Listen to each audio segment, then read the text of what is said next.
Book of Acts. No? Punta po tayo doon. Ang nagtuturo po dito, nagpipreach si Esteban, one of the 7 na nilagay po ng mga apostol sa gawain pong paglilingkod doon po sa mga babaeng baon na nako-convert. No? Kasi napapabayaan na po nila yung pangangaral eh. Kasi sa dami po na binabahagi na nila ng pagkain ng mga babaeng baon. So sabi niya, maglagay tayo ng 7 kasi dapat mangaral tayo kasi nabili ng Panginoon eh. Gawin yung alagad ng lahat ng mga bansa. In Matthew, di ba?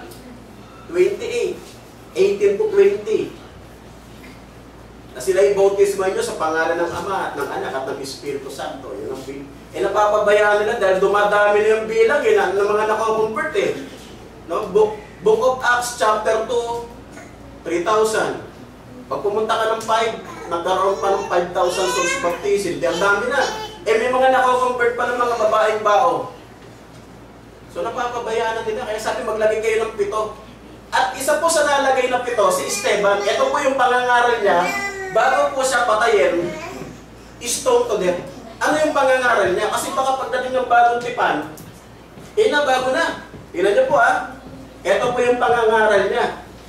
Bago po tayo pumunta ron, bakit po kasi pinagbabawal yan na gumawa ka ng ng imahe? Bago tayo pumunta ron ha, bakit kasi pinagbabawal yan? Atras lang po natin yung chapter kasi ang binasa ko, chapter 5.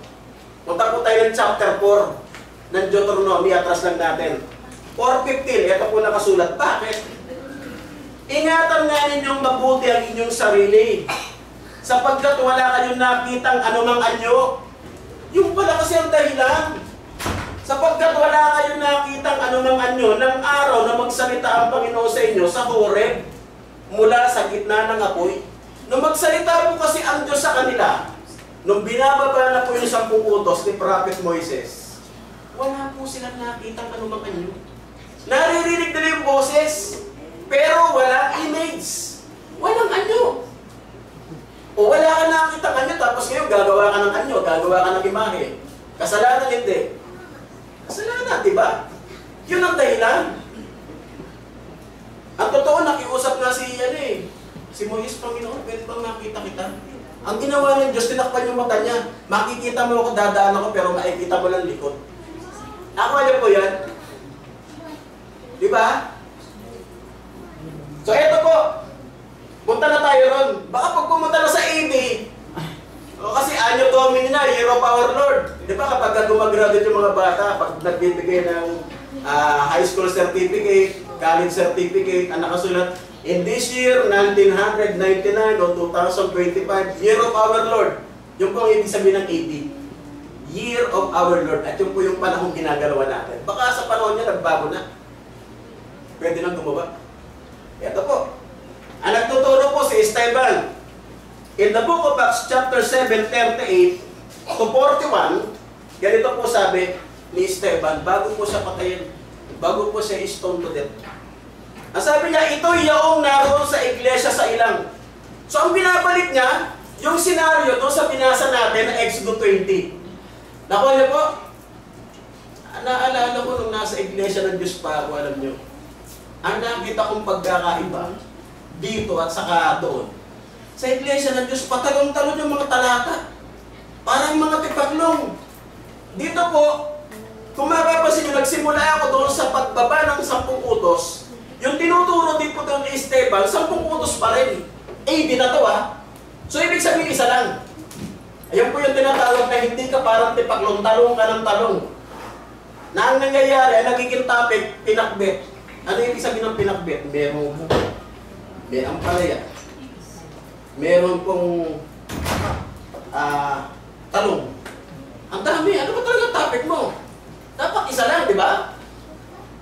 Yung talaga tinuturuan ka, stick to the topic. Huwag kang lalabas doon. So ito po yun. Sabi po ni Stephen, ito yung naroon sa iglesia sa ilang. Nakasama ang anghel na nagsalita sa kanila sa bundok ng Sinai. So ang topic ni Esteban, yung topic din po natin na binuksan kanina. Yung pagbababa ng 10 Commandments. No? Nakasama ang anghel na nagsalita sa kanya sa bundok ng Sinai at kasama ang ating mga magulang na siyang nagsitanggap ng mga aral na buhay. Papos ko po pagbasa. Sabi ko, meron kasi ibang nangangaral. Wala na daw po na 10 commandments. Wala na, tapos na yan. Pansinin niyo po yung sinabi ni Esteban. Ano po sabi niya tungkol po doon sa binaba? Doon sa bundok ng Sinai. Sabi po niya, nagsitanggap ng mga aral na buhay. So yung binaba po pala ni Prophet Moises doon sa bundok ng Sinai, na sinulat mismo ng daliri ng Diyos, mga aral na buhay. Sa English po, living oracles po ba nakasulat? Kala ko binabasa mo, iba yata yan. 7:30. Nakita ako kay Brother Dix. 7:30, puno Book of Acts. Tama ko ba, oracle, living oracle siya nakasulat? Sa English version. Tama? May English version kayo? Nakakasunod po kayo? 7:30. Tama ko ba, brother? O, ganun din eh. Lively oracles, living oracles, buhay na aral. So kung buhay na aral, dahil buhay ang Diyos, tama? Buhay na aral, so hindi ito mamatay. The same po yan. Buhay na aral upang ibigay sa atin na sa Kanya'y ayaw magsitalim ng ating mga magulang, kundi siya'y kanilang itinakwil at ang kanilang puso'y nangagbalik sa Ehipto. Ipopos ko po ang pagbasa. Pansinin niyo po minsan ito'y nakakalungkot sa mga tao eh. More than 400 years na alipin po sila sa Egypt. Umiiyak po silang nananalangin para po makawala sa slavery. Pero dito, pansinin niyo po, gusto bumalik sila sa pagkakaalipin sa puso nila. Pansinin niyo po, babasahin ko po ulit yung pagbasa. Na sa Kanya'y ayaw magsatalima ang ating mga magulang, ayaw sumunod. Kundi siya'y kanilang itinakwil at ang kanilang puso'y nagagbalik sa Ehipto. Ito po yung pinakamahirap na pagkakaalipin eh. Yung paalipin ka sa puso, sila po naalipin lamang physically. Tama? For 430 years to be exact. Ang talata po mga kapatid, mababasa nyo po in Exodus chapter 12 verse 40. 430 years ang tagal po nila naging alipin sa Egypt. 430 years. Tapos in the blink of an eye, sa pagpapagawa po nila ng rebulto ay Aaron, bumalik po yung kanilang puso sa pagkaalipin.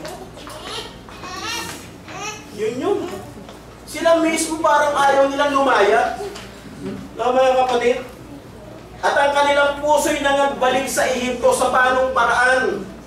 Verse 40, na sinasabi kay Aaron, igawa mo kami ng Diyos o ng mga Diyos na mangunguna sa amin. Pansinin niyo po, binasa sa kanila yung 10 Commandments, chapter 20, verse 4. Huwag kang gagawa. Nakalimot ka agad sila. Nagpagawa ka agad. Kanino po? Sa kapatid po ni Moises. Sa kuya niya. Si Aaron po, siya po yung high priest. Kataas-taasang pari nung panahon na yun. Na sinasabi kaya Aaron, igawa mo kami ng mga Diyos na mangunguna sa amin. Sapagkat tungkol kay Moises na naglabas sa amin sa lupain ng Ehipto, ay hindi namin nalalaman kung anong nangyari sa kanya. Ipupos ko po yung pagbasa. 40 days lang po na nasa Mount Sinai si Moises, na nakikipag-usap sa Panginoon at ginagawa po, sinusulat sa 2 tapyas ng bato ang tipan. 40 days. Nag-alala na kaagad sila.